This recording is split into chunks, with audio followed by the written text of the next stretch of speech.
Okay, good morning, everyone. This is Dan Spooler. Thank you for joining us today. We're excited to have everybody join. I'd like to welcome you and along with my fellow co-chairs of the North Carolina Blockchain Initiative to the latest in our series of webinars. Before we begin, I want to thank my esteemed colleagues and fellow members of the North Carolina Blockchain Initiative. As you can see, they come from various backgrounds in business, policy, and academia, and we're grateful to have their support of this initiative.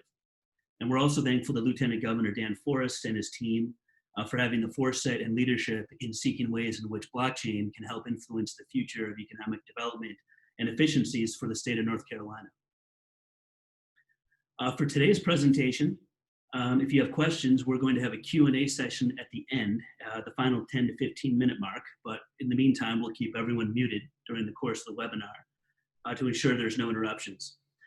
So therefore, please feel free to type in the chat area if you have any questions during the course of the webinar, and then we'll answer them towards the end. Today, I'm proud to welcome John Bridge, who also sits on our task force. John joined TrustStamp as Executive Vice President from the United States Marshals Service, where he served as a Senior Inspector and Chief Inspector of Financial Surveillance Unit.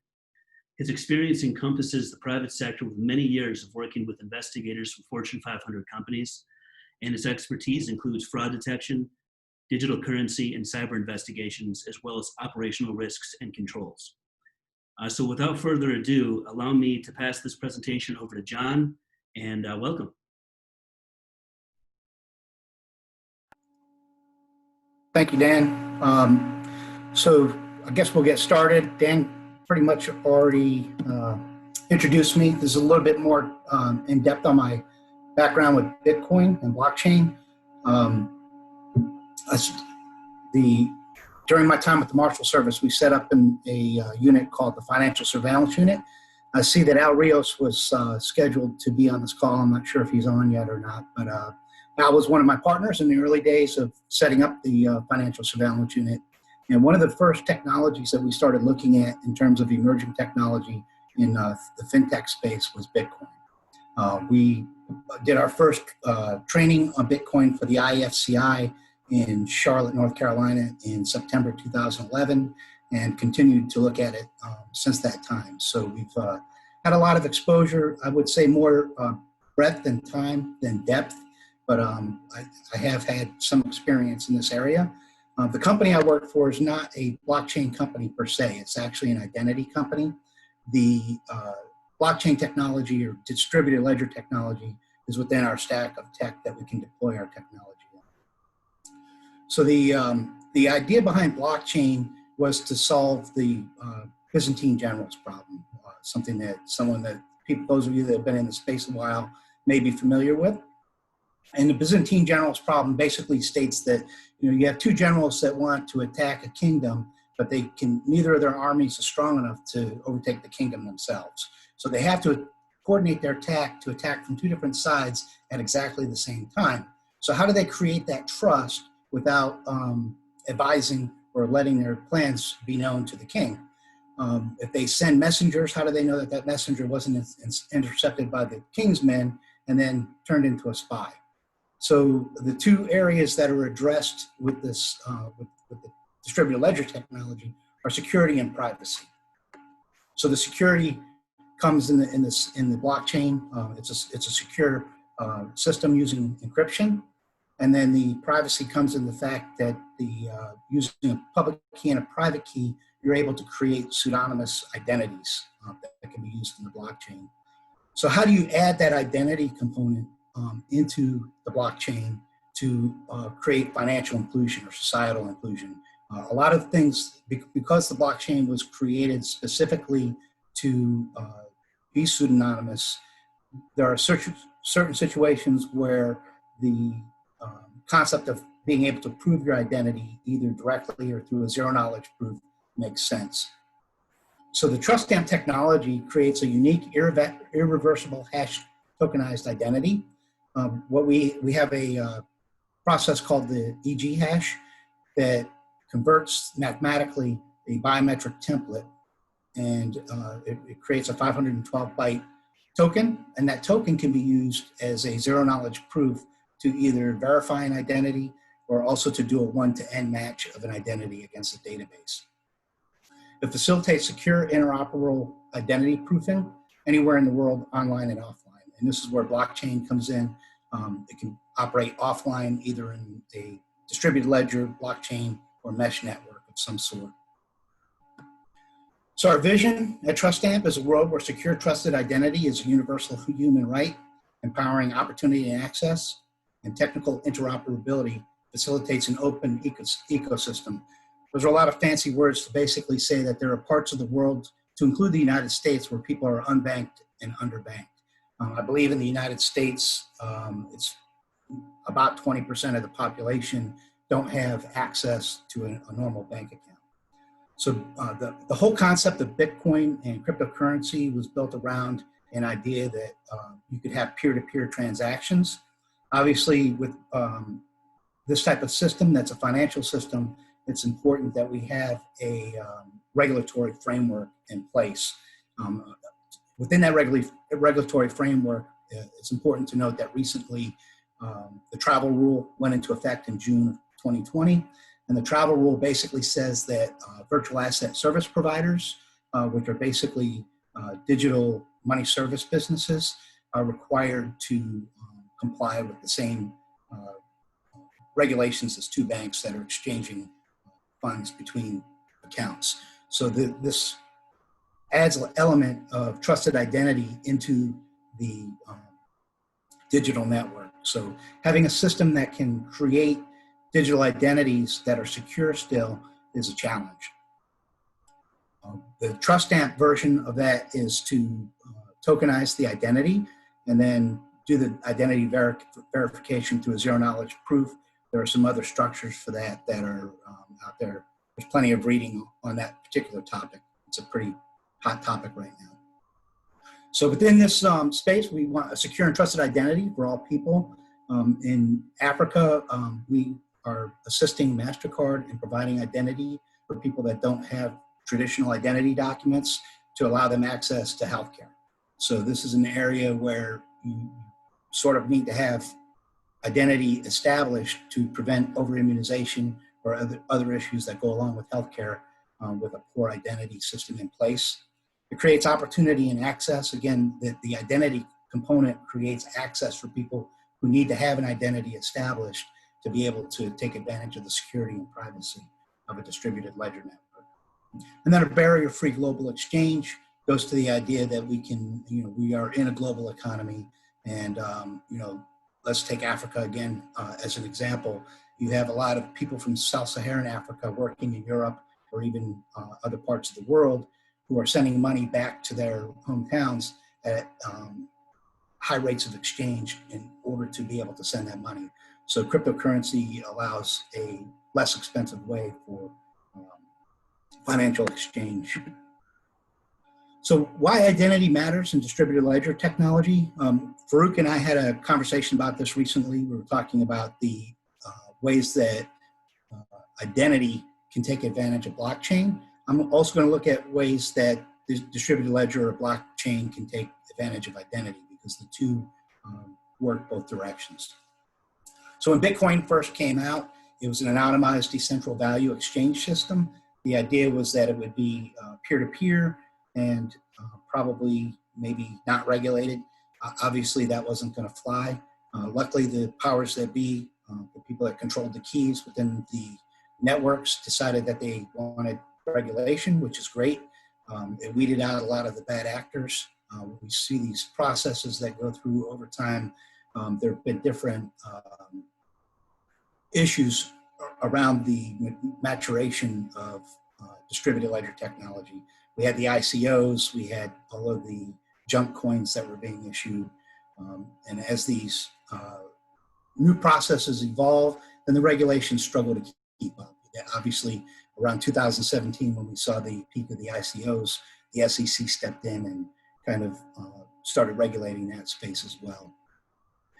Distributed ledger technology is, the blockchain is an example of that. The distributed ledger can be incorporated in other ways as well. But it's for any case where an audit trail helps solve an issue. One of the early technology discussions in the blockchain space was voting, using blockchain to kind of record votes and using that private key to be able to establish identity. So depending on the use case, the particular areas involving self-sovereignty or individual empowerment, the idea of establishing identity within ledger tech makes sense. One of the other discussions that Farouk and I had involved immigration and being able to set up a system within immigration that protects privacy while still creating a system for establishing identity. So what are the risks with identity? I saw that Barb Simcox is on the call here, and she's forgotten more than I know about this, but you know, and actually John Walsh is on the call as well, you know, two risk experts. So I'm a little bit intimidated talking about identity risk, but these are the risks. Paper birth certificates can be forged, stolen, lost. Driver's license can be created or purchased online. There was a news article yesterday that in Chicago, there were 20,000 fake IDs coming from China seized just this year alone. So you can purchase them in the dark web. You can purchase legitimate driver's licenses. You can get a complicit DMV clerk to come in and create licenses. Al and I worked another case called the Black Mafia family, and they were they had a complicit DMV clerk in California, and they were paying $5,000 for good, legitimate state-issued IDs. So synthetic identities can be easily created for fraud purposes or for avoiding detection by law enforcement, as the case may be. So data breach leaks are an issue. Those of us that are government or former government that have a top secret clearance were involved in that OPM breach. I don't know how many of you know that part of that OPM breach included 5 million fingerprints being compromised as well. So there's a good chance if you were part of that breach, your biometrics have already been compromised by probably a foreign government. With the increased use of biometrics, loss of data can have a lasting implication. So if my fingerprints are out there and I set up an account and my biometric is my fingerprint that I'm using to validate my account, can someone use that stolen print to create a 3D print, which has been tested and proven by hackers already, to fool a device or even an online fingerprint reader? In that type of situation, losing that biometric is a permanent loss, and it causes irreparable harm to the person whose data has been compromised. So having a system that can secure that biometric, like the hashing process we use, or by encryption or any other system that can protect the data while allowing for the identity component, is an important aspect to address when we're looking at incorporating identity into the blockchain or ledger system that makes sense to both authenticate identity and protect the user's identity.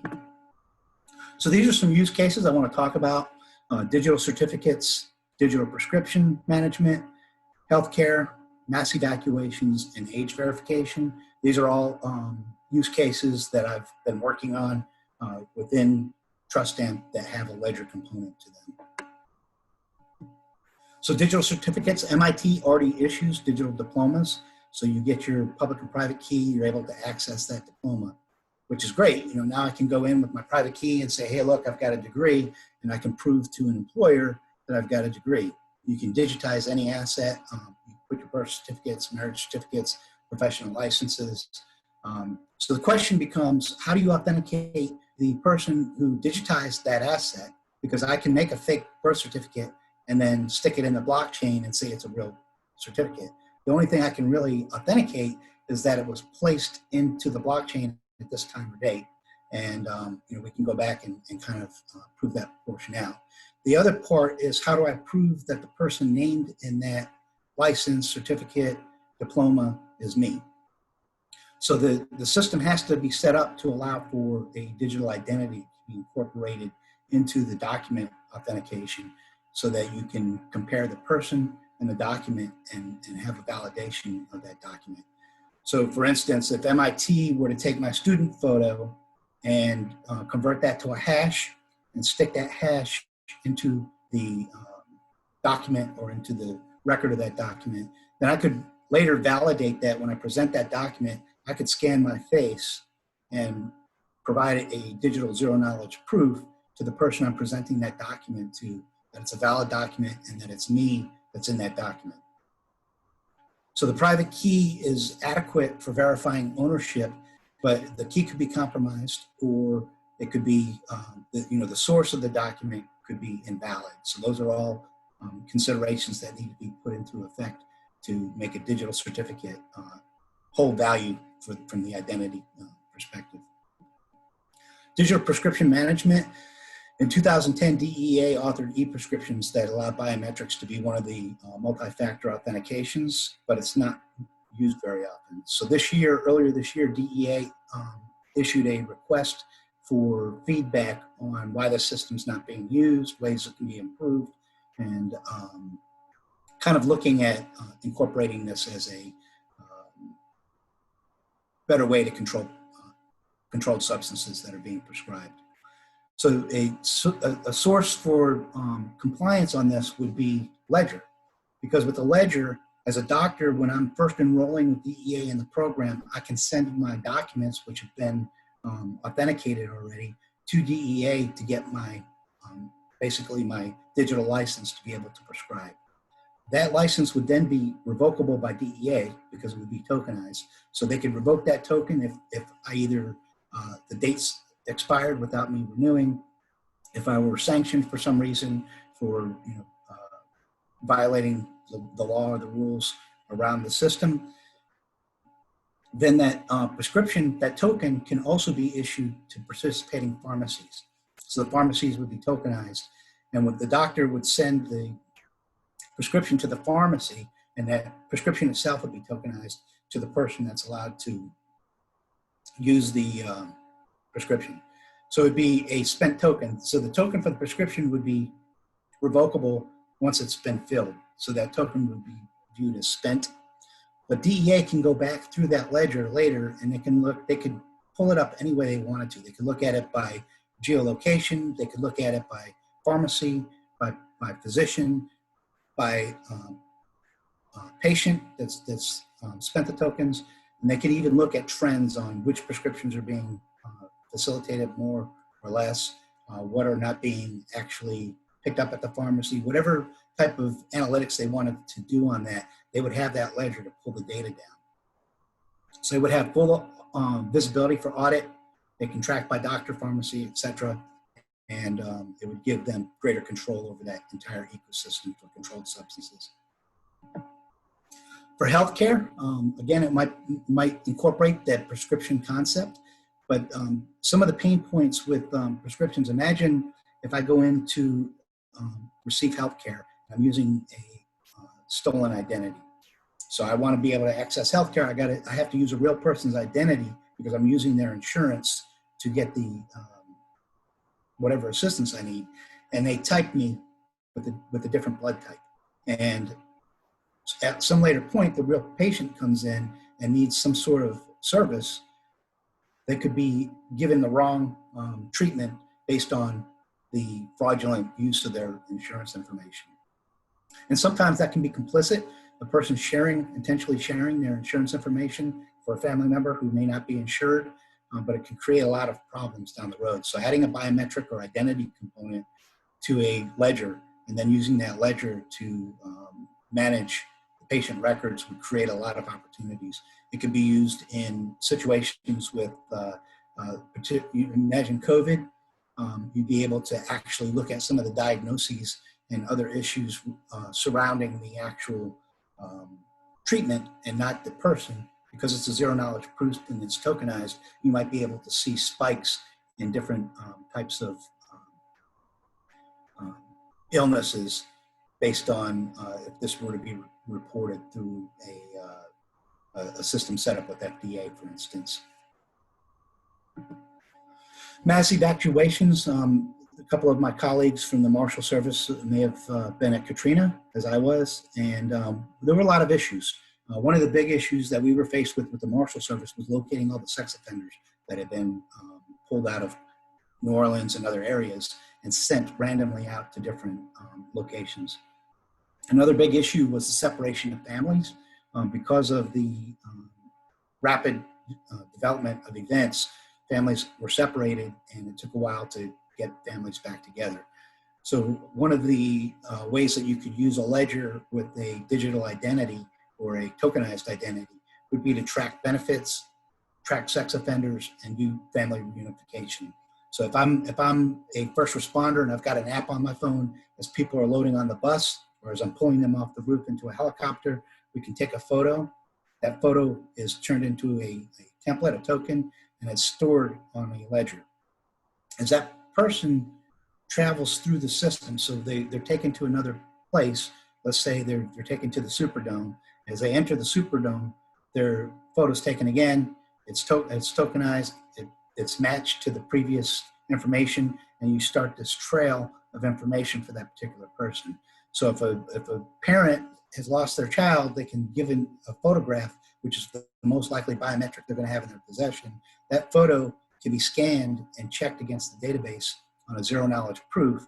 And if it's matched, they can say your child was taken to Houston during the evacuation, and they can reunify families that way.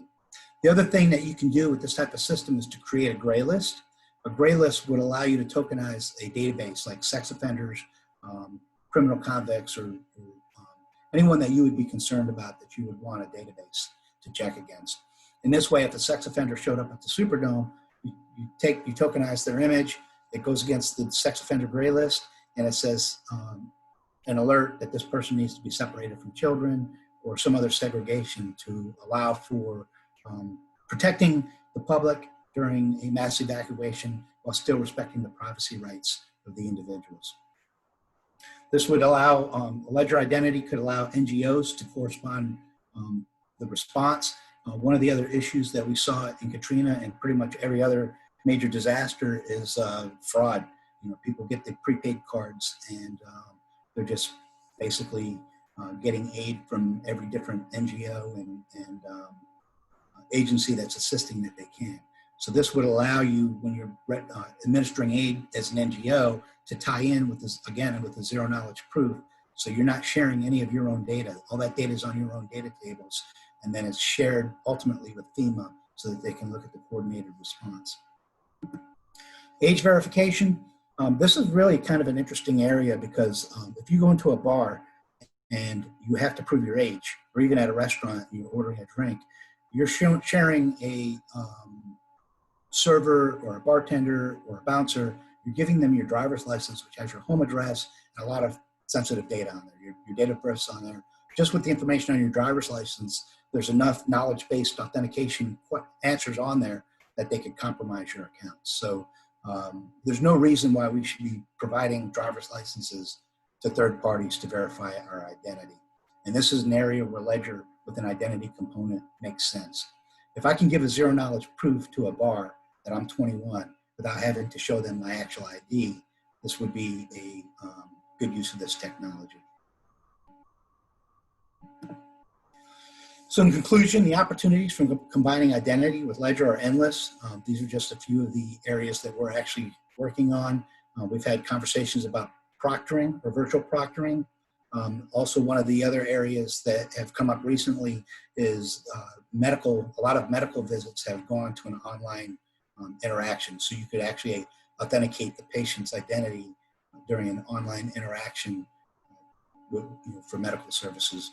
Financial transactions, there are a lot of areas, again, just your ingenuity limits on how this technology can be applied. But using a zero knowledge proof based on biometrics, incorporated into a distributed ledger as the identity component, which allows for financial and societal inclusion for people who may otherwise be disenfranchised, even with ledger technology out there. With that, I'll turn it back over to Dan and answer any questions. Thank you, John. We actually have had a few questions and we've had a few more folks join us over the course of your presentation. So I know there's some new names in here since we began the presentation. But let's just start with a few. One of them comes from, looks like it's Wake County. Basic question, can blockchain be used outside of the cryptocurrency field? Obviously, the answer is yes, but perhaps you can discuss maybe more on the identity side, how that could be applied here for our listeners. Sure. So ledger technology makes sense in a lot of different applications, and cryptocurrency was sort of the proof test for it early on. But I think it's part of the reason why we've changed the terminology as we've gone along from blockchain to distributed ledger, from cryptocurrency to digital assets or virtual assets. Anything can be an asset. You can use it as a trading platform, which is where the SEC regulations sort of come in.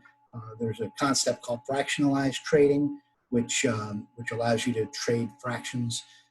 So there's a lot of applications there. In real estate, you could do it to title, to do any kind of certificates, titling deeds.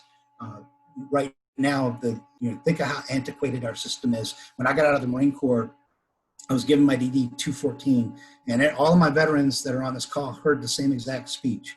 Take it to the county and have them log it in, have them notarize it, and put a copy into your county records. So that way, if I lose my DD 214 20 years from now, I can go back to that county and get that record. So that record is limited to the county. So you have to remember which county you brought it to, first of all, and it's really an outdated system. If you put it on the ledger and you have a private key, obviously you can still lose the private key, but ledger would be another way that you would be able to take a document like that and memorialize it so that you can access it later. We had a question also that came in via email from a listener, Wilmington. He asked, based on your experience, what is your opinion on how we can get more adoption of these types of identity solutions? That's a good question. I think adoption really comes with familiarization. So as the technology sort of expands, I think what happens is it rather than being at the forefront, it eventually becomes sort of part of a system. So we've traditionally looked at ledger technology as being Bitcoin, and I have to have like a wallet with Bitcoin in it to be able to participate in the system, when in reality, you have other iterations of this like Ripple, where it's being used to settle between banks. So you can have settlement platforms. I think a lot of industry is looking at this. Another example of an application of ledger technology is supply chain, which is a huge use case. And a lot of companies are looking at it and actually implementing to allow that audit aspect of the supply chain. And they've seen a lot of savings in this type of implementation. So a lot of the implementation is happening. It's just not visible to those that are actually in the industry that aren't looking at those other areas. But in terms of the identity being used specifically for identity, I think it's probably coming along. It's just going to be a slow process as adoption catches up with the need, meeting needs for different companies. So we got a few more questions that are coming in now. It's, people are getting quite interested in this topic. One of them here is from the government standpoint, state government particularly, what can TrustStamp offer? What are some departments or even local governments that may benefit from engaging with this technology? Yeah, another great question since I work for TrustStamp. For government, there's an endless amount of use cases. Anything that involves an identity component. A good example of this would be the DMV. If we were to incorporate our technology to tokenize DMV, you'd be able to potentially use it for missing children or other applications where you don't want the piece of data that you're sharing against the DMV to be known. So you could do it as a zero knowledge proof. This could be done cross-border, between states. One of our applications of this technology is between a state AG's office and a foreign government. And the objective here was to interdict human trafficking. And this allowed the two agencies to upload images. The foreign government was uploading images of missing children, and the agency in the US was running recovered children against that database to see if they could figure out who they were based on the origin country. So if they thought that this person came from that region, they could upload the image, and it was complete zero knowledge proof So neither country was sharing any information about the victims. What they were doing is only acting as a deconfliction system or a pointer. So if there was a match between two children, then one investigator would get the name of another investigator, and it would be a data lookup table or a number that the investigators on both sides would have to be able to deconflict their information. So we a question from Kari in Charlotte on topic of real estate. Can this technology be used with home and real estate management? Definitely. Again, it's a ledger, so anything that needs an audit trail, which real estate is among them. I know there's some companies that have dabbled in the title and deed aspect of real estate. Some of my friends on this call, Farouk and Eric, had an idea for crowdfunding a down payments for mortgages. So there's a lot of ways that real estate could really benefit. And from the identity perspective, a good application might be at settlement, where one of the fraud points with settlements are email phishing campaigns, where a lawyer's office may be sent an email pretending to be someone at closing, changing a bank account routing and account number to steal the funds at closing. So there are a lot of applications that make sense to prevent either fraud or to create a management and audit trail. Next, actually, John, you may want to read this question in the chat box if you can see it. It's from Blake Brewer from the Lieutenant Governor's Office. It's kind of a multi-tier question on the regulatory environment. Maybe you can read that out loud, and can you see that? Yes. So, okay. I think that essentially those regulations are already exist, and you would have to operate in the framework of those regulations. The example I would give is with all the ICOs, people were just going out and raising money by issuing a token in the name of whatever company they were creating.